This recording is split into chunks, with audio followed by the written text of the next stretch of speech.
मग ह्या गोष्टीचा थोडासा विचार करा की आपल्याला साप पकडायला बोलवायचं आहे, पण कुठले साप पकडायला बोलवायचं आहे?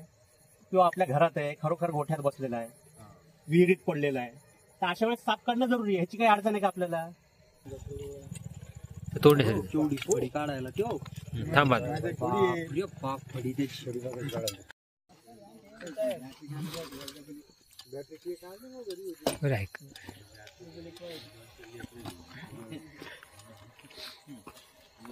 नमस्कार मित्रांनो, परत एकदा स्वागत आहे सर्वांचं आपल्या युट्यूब चॅनलमध्ये. आज आपण आलोय परत पांगराडोळे गावात, तालुका लोणार, जिल्हा बुलढाणा. इथं यांना एक साप दिसलेला आहे, त्याला रेस्क्यू करण्यासाठी आलोय. बॅग सेट करून घेतलेली आहे. लय अडचण येते. कुठं आता ते एवढे दगड कसे उच्च बसणार बघा.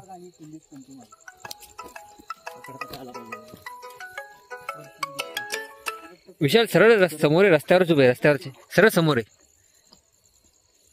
सरळ समोर आहे, समोर रस्त्यावरचे उभे.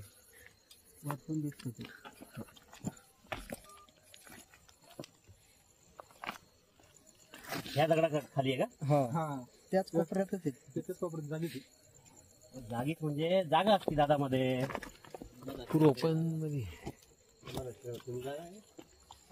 अडचण किती आहे बघा ना.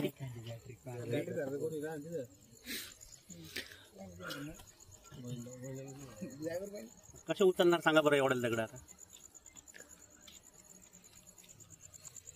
साप चरीत होता ते पहिले हात धरतो. हो नाही, आता हे दगड म्हणल्यानंतर मध्ये जाणारच ना हो साप. पण सरपलेट हो, आता सगळं मान्य आहे मला, पण तुम्ही सांगा ना त्याला काढावं कसं?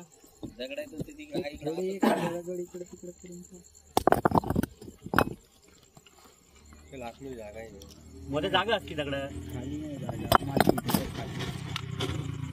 हात नाही काढू शकत.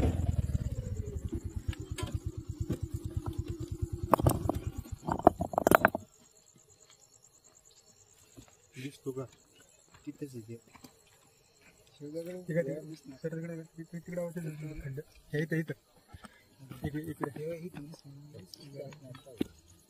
हा खाली. हा आता आता बघितलं सर जागी तिथंच त्याच्यामध्ये. हे वरचा दगड काढला ना बाहेर आला का? टॉर्च धरा. इकडनं नाही गोष्ट मित्र मित्र इकडनं इकडे तिथं हे जे दगड आहे ना, या इथं खाली आहे. नीट टॉर्च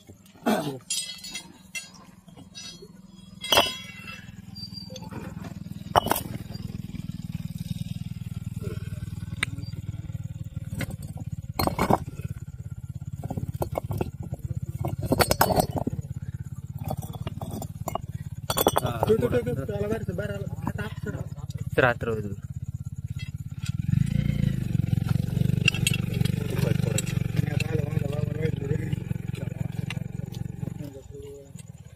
तोडणे फडी काढायला थांबा. फडी त्याची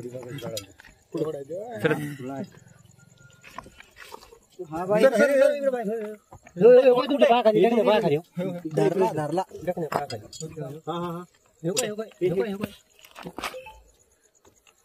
धरला बाई. हा दगड टाक बाजूला. थांबा एक जण यायला कोणतरी इकडे.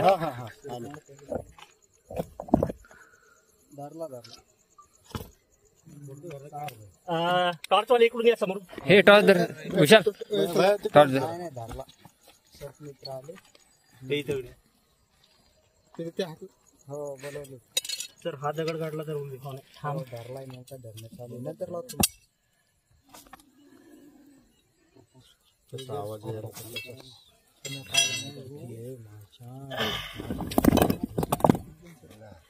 राहत ना आवाज त्याचा ते तिकडे दोन सर. कुठे तो? हे खाली हे. एक जण या इकडे. ओ दादा, कोणीतरी टॉर्च या. एक जण. नाही टॉर्च नाही, हा दगड उचला. तोंड कोण इकडे बघ, इकडे तोंड खाली.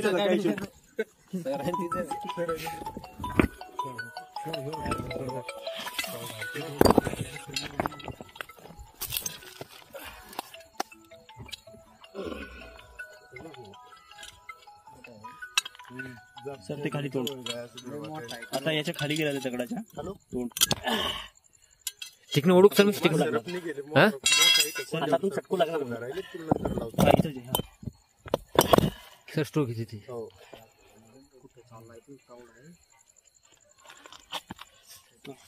तोंड द्या.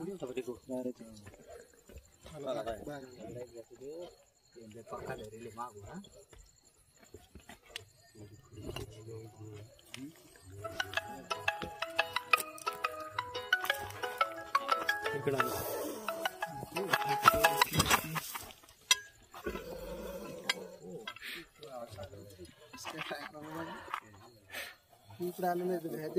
तुमच्या पायाकडे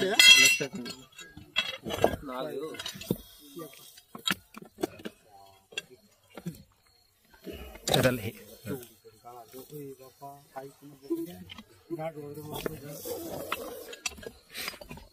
दगडले पक्का वाटत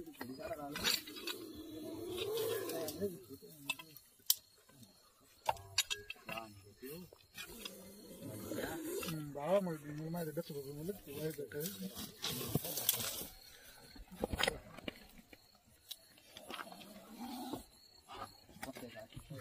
चला मागे व्हा. कमलेश कुठे हे समोर जा.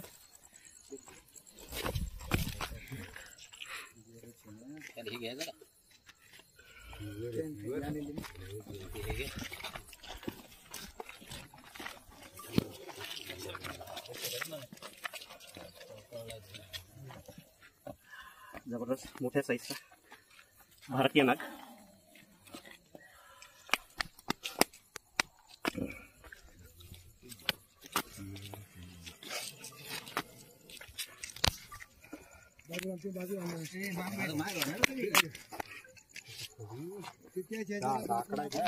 टॉर्च इकडे घ्या.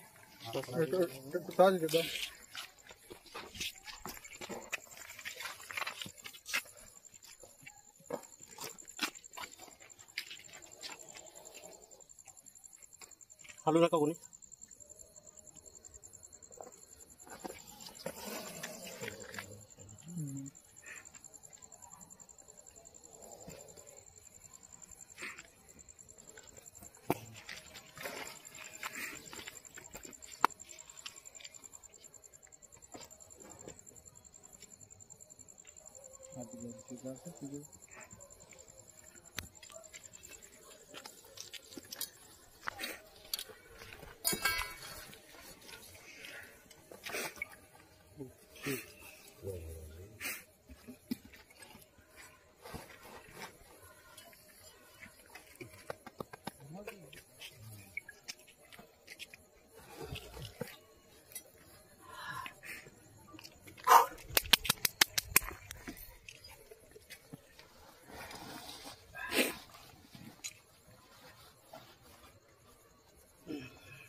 कोणाला दिसला पहिले?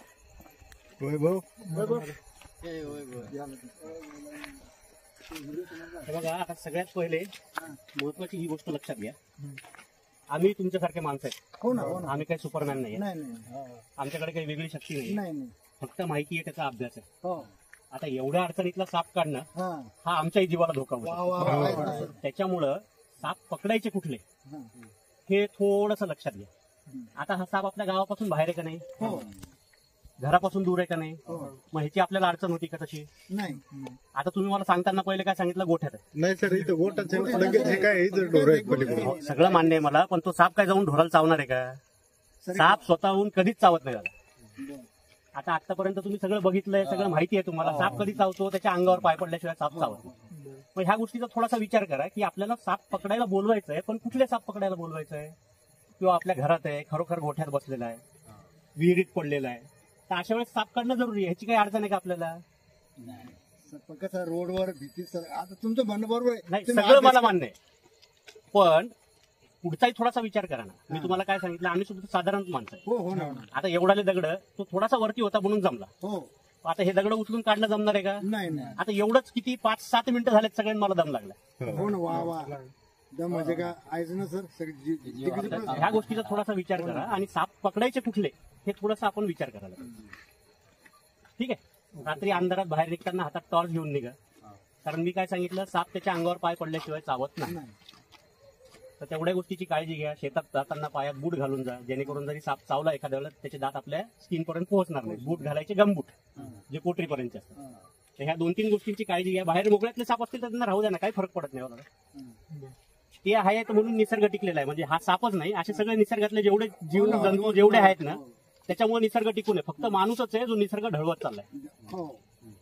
निसर्गाचे हा, आपण शेतकरी माणसं आहेत. तुम्ही बघताय सध्या निसर्गाचे कसे आपल्याला फटके बसतायत. कधी पाऊस, कधी काही, कधी धुळी पडायला लागली, सगळं त्याच्यामुळे पिकाचं नुकसान व्हायला लागलं. तर निसर्गातला कुठलाही घटक, कुठलाही जनावर जर कमी झाला तर त्याचे आपल्याला त्रास भोगावा लागतो. झाडं तोडले त्याचे परिणाम आपण. तर ह्या सगळ्या गोष्टीचा थोडासा सारासार विचार करा आणि कसं चांगलं जगता येईल त्या गोष्टीकडे थोडंसं लक्ष द्या. ठीक आहे. काळजी घ्या, सुरक्षित राहा. धन्यवाद.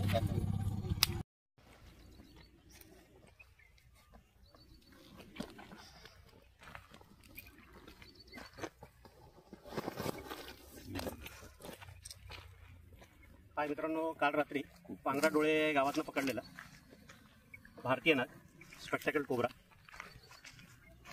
विषारी असलेला साप. न्यूरोटॉक्सिक प्रकारचं विष असतं या सापाचं. ॲक्च्युली माझ्या विचारानुसार तो साप रेस्क्यू करणं काही जरुरी नव्हतं, पण लोकांच्या मनातील भीती आणि त्यांचा विश्वास संपादन करण्यासाठी असे सापसुद्धा रेस्क्यू करावं लागतात. कारण हा जर साप जर रेस्क्यू केला नसता तर पुढच्या वेळेस त्या लोकांनी साप दिसल्यानंतर मला फोन न करता सापाला मारून टाकलं असतं. चांगल्याच मोठ्या साईजचा भारतीय नाग. लाल कपडा नाही का?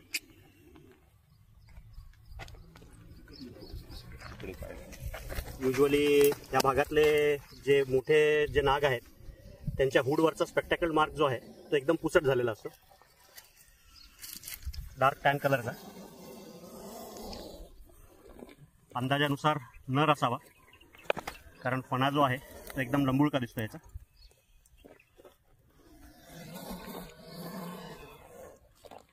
विषारी साप भारतीय नाग.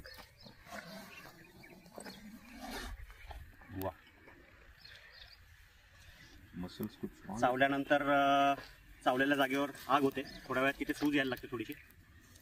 त्यानंतर बाकीचे जे सिम्पटम्स आहेत ते चालू होतात, ज्यामध्ये गळा आवळून येणे, श्वास घ्यायला त्रास होणे, मळमळल्यासारखे होणे, पूर्ण बॉडी जी आहे ती पॅरालिटिक होते, अर्धांगवायू झाल्यासारखी, आणि नंतर कार्डियाक अरेस्टने मौत होते.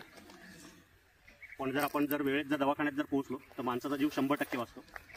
त्यामुळे कुठलाही साप चावला तर तात्काळ दवाखान्यात पोहोचणे हा एकमेव ह्याच्यावर इलाज आहे. जे ह्याचं ASV आहे त्याच्यामुळे फक्त माणसाचे प्राण वाचू शकतात. दिवस सोड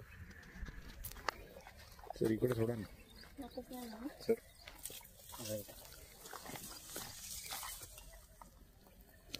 सोडल्याच घाबरलेला असल्यामुळं झाडावर चढून बसला लगेच. भारतीय नाग विषारी साप दिलाय मित्रांनो सोडून या सापाला याच्या नैसर्गिक अधिवासामध्ये. जर व्हिडिओ आवडला, काम जर आवडत असेल तर लाईक करा. चॅनलला अजून सबस्क्राईब केलेलं नसेल तर सबस्क्राईब करा आणि कमेंट करायला विसरू नका. धन्यवाद.